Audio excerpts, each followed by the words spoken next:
This is the A2 camp in Kayin state, southwest Myanmar. It was set up to give refuge to people from the Karen minority escaping from attacks by Myanmar's army. More than 15 years later, they are still here, and new ones are arriving, displaced by renewed fighting between the military and the Karen National Liberation Army after last year's coup. Like many other ethnic armies here, the Karen have sided with the anti-coup movement.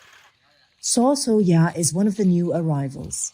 He says he and his family fled after the Myanmar soldiers shelled their village. When there was fighting, Myanmar soldiers would shoot at the village and attack inside the compound. They destroyed food supplies and other stuff. They also fired their weapons into the air to intimidate the villagers. The villagers were afraid to leave their homes. The Burmese soldiers are everywhere in our area. That's not the only threat the Karen community faces.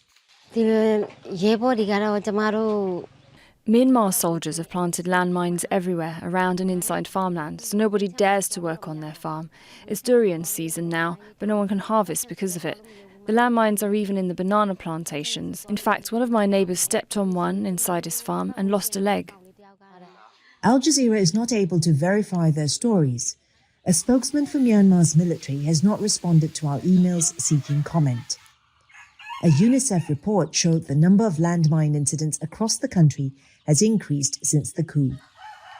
The violence between Karen fighters and the Myanmar army has intensified in the past year, sending people fleeing across the border into Thailand or into jungles and camps in Myanmar. The Myanmar soldiers are based near our camp and they are fighting with the Karen fighters. Everybody in this camp is afraid and lives in fear. We are worried the fight will come closer and closer to us. With more displaced people arriving, there are also concerns there may not be enough food for everyone.